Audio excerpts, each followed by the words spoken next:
is the empathy, which is what is critical during COVID crisis right now. So inspired by Merit Can, what you say now is really dealing with realities of your pain. So if you speak to B2B, you may speak to the owner and decision maker, and you would ask something like, Sir, kamusta na? Unang-una, how's the business holding up? Ano pong pinaka-matinding mga business challenges nyo dyan? And as a salesperson, you've been with your organization for quite some time. You might be able to give some business advice to decision makers that will really make them think, oh nga, ano, tama ka, no? So it solidifies the relationship and make sure that they stay with you. 100 webinars. We just can't stop. Works love made visible. Organizations across 9 countries and 4 continents. The blended learning, Team engagement, and our podcast to be called Hello World. Talk about habits of excellence, hustling in this VUCA world, entrepreneurship, lessons in running and managing a business, leading people, creating that vision, communicating effectively, have that right attitude, right mindset, the right outlook, no matter what happens around us in life. Great work.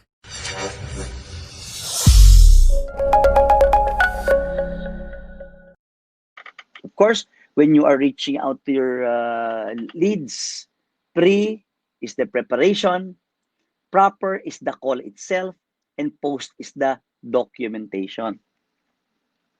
You will get in your hand out a prospect list like this. I'm sure you're very familiar with this already, being experienced salespeople. So I'll just continue. We also give here steps in contacting leads. Meron na rin kayo nito. Meron kayong sariling script na ginagamit sa company nyo. But if you don't have any, you may refer to this. Okay? And I'm more interested to share with you the cold calling formulas and templates. These 4 are famous cold calling templates before COVID or pre-COVID. COVID ngayon. Diba? Your usual scripts before, when you will call and say, hi, congratulations, I saw this in the newspaper. No? I want to greet you in your company for this achievement. We would like to offer, hindi uubra yan ngayon. So kailangan, we are sensitive that we are selling in sensitive times. And the requirement for a salesperson, number 1, upbeat attitude. Yung same upbeat attitude na pag salesperson ka talaga, you have been chosen to be in that role because of the personality. At the same time, we are still open for business. Diba? Wag yung defeatist attitude. And third is the empathy, which is what is critical during COVID crisis right now. So inspired by Merit Can, what you say now is really dealing with realities of your pain. So if you speak to B2B, you may speak to the owner and decision maker, and you would ask something like, Sir, kamusta na? Unang-una, how's the business holding up? Ano pong pinaka-matinding mga business challenges nyo dyan? And as a salesperson, you've been with your organization for quite some time. You might be able to give some business advice to decision makers that will really make them think, oh nga, ano, tama ka, no? So it solidifies the relationship and make sure that they stay with you. Kaya yung mga simple ng sinabi nila, hirap magnegosyo ngayon. Ay, grabe, ang hirap ngayon, ano? Ang hirap ng benta ngayon. A simple question, oh, sir, kamusta? Baka gusto niyo mag-share kung ano ang pain points niyo dyan. Si Merit Can, may itinuro sa ating very powerful, sensitive opening during these times of crisis.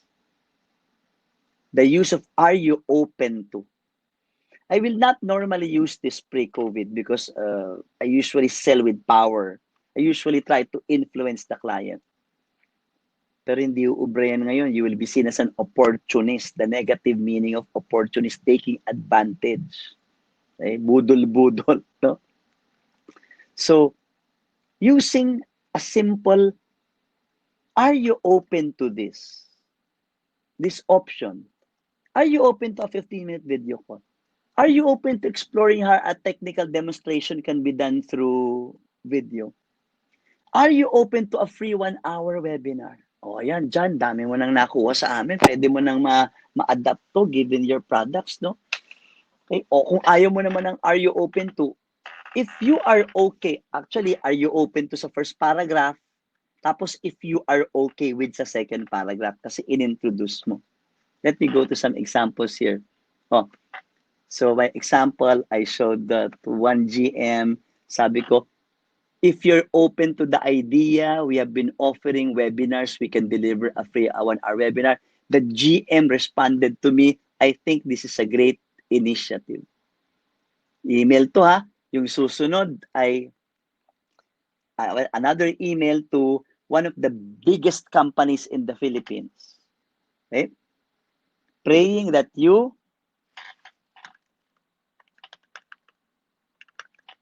and your families are safe and healthy. That should be the first line during the selling, especially for first contact mo. Diba? Another one, I'm talking to a GM, an expat, who even responded to, na-appreciate nila yung sensitivity, di ba? Tignan mo siya, very empathic din. He returned the empathy. I'm sure the lockdown has impacted on you and your organization heavily than others. I wish you and your team the best in this difficult situation. Take a look at that, di ba? Show of empathy is creating that circle of sensitivity. Ito, FB Messenger lang, especially some of my contacts, no? I'm sure that you may have contacts that can be possible leads and clients. Sumagot, positive. Meron na kaming paid webinars na na-offer sa kanila. Okay? So a lot of my examples here, whether through text, so take a look at this. Sabi ko, hope you and your family are safe and healthy. We've been offering public webinars, no? If this is something that you will benefit from, positive naman ang response dito. So I'm really sure that we can make use of the script of merit can. Pre-COVID days, this is appropriate, but this is inappropriate now. Can we set up a time to talk to you about dati? Okay yan. Ngayon, empathy. Hello, Mr. It's a crazy time. I'm sure that you've also been impacted by COVID. Okay?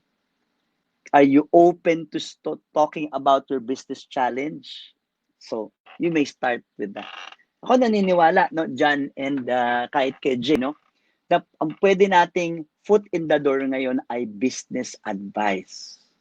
Maybe tips on how they can also run their business, tips on how they can also fix their supply chain, or even tips on unrelated to your products, no? Maybe health and wellness nga, mental health, no? Remaining sane in your times of crisis. Yung ibang mga clients ko nga sinabi, Louis, why can't we use your webinars? We will offer them to our B2B clients.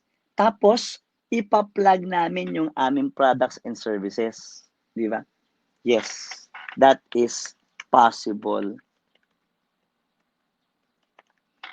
Let's go to some others, and you will get this in your e-handout anyway. There are some messages that are appropriate before, but right now, no. Sabi dito, asking how clients are doing, using webinars, using platforms, okay? But still adopt the open for business mindset. Okay? O, di ba? People can even be more motivated to buy when you make appropriate offers, especially in this time of uncertainty. O, tignan mo, talagang, are you open to providing your team with the quality learning using virtual tools? Are you open to